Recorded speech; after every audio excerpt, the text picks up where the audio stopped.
when Kawhi gets those 21 points in the third quarter, was there a point in that quarter where you just felt like whatever the plan was going in for the offense, it just scrap it, let's just give it to Kawhi, let him work?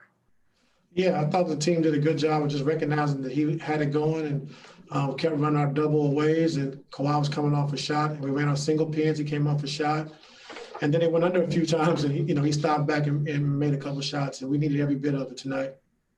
What did you get a feel for how he felt late in that quarter, in the fourth quarter, when he fell down and kind of holding his knee? Did he feel? I didn't get a chance to ask him after the game, but he finished the game. So I guess we'll see later. But I thought he felt pretty good afterwards.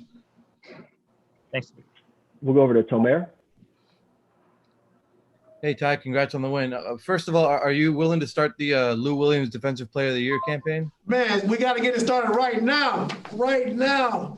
He's been unbelievable. I'm telling you, we said after the game tonight, but just his effort all year long has been great. I thought he's been doing a good job of fighting the post, doing a good job in his helps and shrinks. He's doing a good job of trying to guard one-on-one, and he's giving the effort, and that's all we can ask. And he's been great, all year long, and have no complaints with Lou Will on that side of the basketball. You guys, you started you finished out with sort of a small ball lineup with Marcus at the 5. I'm curious, is that something you've been waiting to use? And what did you make of that 5-man lineup? It was good for us. I think once Marcus gets in some better shape, I think it'd be really good for us. We're able to switch, 1 through 5. And tonight, with the way they shot the basketball and the way they moved the ball, it was a tough night for us. But we tried everything. We trapped them, we zoned them, we switched, we went under, we did everything. And they just had one of those nights. One of those days where they just shot the ball really well. So, but that small ball lineup is going to be something we'll use, going down the stretch. Thank you. Thanks, Tomer. We'll go over to Farbod. Hey, Ty, was there a conversation you had with Lou about, what he had to do to get it going today, or did he just kind of figure that out himself when he kind of exploded the way he did today? We had a talk last night. I just told him, defensively, he's been really solid all year. And I just said, offensively, he's been trying to do the right thing of moving the basketball. But I just told him, you just got to be yourself. Be who you are, who you've been the last 14, 15 years. And if you're scoring, we're going to keep you out there. And he said, say less. So that's their new lingo, say less. And tonight, he came out and had a great offensive performance. Thanks, Farbod. We'll go over to Justin Russo. Hey, Coach. Congratulations on the win.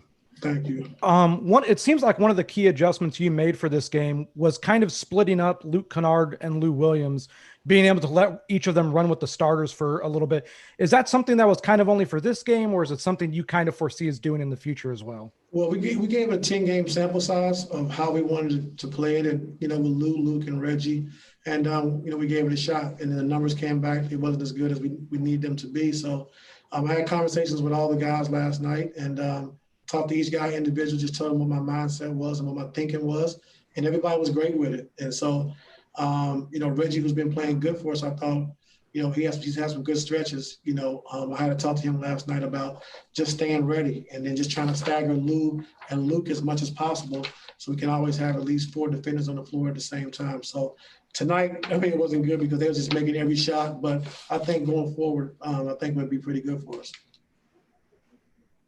Let's go over to Shane Young. Hey, Ty, congrats on the win. I noticed in that third quarter, it seemed like, he had Serge playing a little bit more in a deep drop. And then that's when Zach, I think, hit a few threes and then the timeout come and then you adjusted. At this point, with the amount of threes that are being hoisted in the league, like, do you feel like drop coverage can still exist at a prominent level, or do you think it's going to be extinct? I just think it depends on who's coming off those screens. Off the pick and roll. Like Zach LaVine, he's a tough shot maker. He's a guy Steph's one of the guys you got to be up on. But Zach is one of those guys. We just came into the game just trying to give him different looks. And like you said, we start off in a drop. He made a couple. We moved our guys up. He still made a couple. We switched. We blitzed. They hit the short roll. So tonight they just had it going offensively. And I'm just happy for our guys that we found a way to win it. But the drop defense is going to be hit or miss. It depends on who's coming off the screen. Hey, Shane, we'll go over to Miriam. Hey, Ty, congrats, man. Thank you. You mentioned Marcus. Clearly, he's not 100% yet, but kind of what do you make of his play so far? And also wondering if Kawhi has talked to you guys much about like not being able to breathe with the mask and how happy he might have been to lose that thing. Well, it was. He hasn't said anything yet, but I think we say it's an extra defender. That's what we call it, the mask. We call it an extra defender. That he was out to play through, but we took it out tonight. And he had a really good game. And with Marcus, I thought he did a good job. I think the first time, he was a little anxious, I think, offensively, but then, Chauncey had a good talk with him and just playing through the offense, he's going to get shots. And then he came back and made 3 threes for us. So we're going to get him going. He's going to get in better shape, and he's going to be a big weapon for us. Thanks, man. And Charlie Widows. Hey, Ty, just following up on Kawhi there. He crossed 10,000 points today for his career. What can you say about how good he was in the third quarter? He had a career high threes today, and how good was he today? He was really good. I thought he played with great pace, with great force of getting to the basket. His shot was really going tonight, so that kind of opened up the drives for him, which was really good. And at the end of the game, we gave him the game ball, and the guys, started clapping, just said congratulations on 10,000 points. Thank you. And we'll take one last follow-up from Andrew Greif. You can go ahead.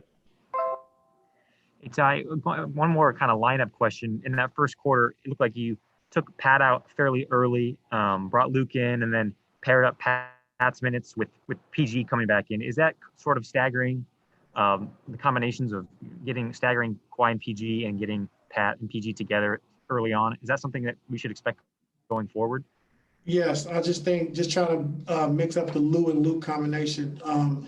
Going into, at the end of the first quarter, they'll probably play like a minute and a half together. We kind of overlap, and then we'll bring Pat Beverly back to start the second quarter. So that's a rotation that we, talked about as a staff and last night. And like I said, I talked to all the guys individually about my thinking. And tonight defensively it didn't really work out because they was hitting on all cylinders. But I think going forward it will be good for us, knowing that we have 4 defenders on the floor at a time.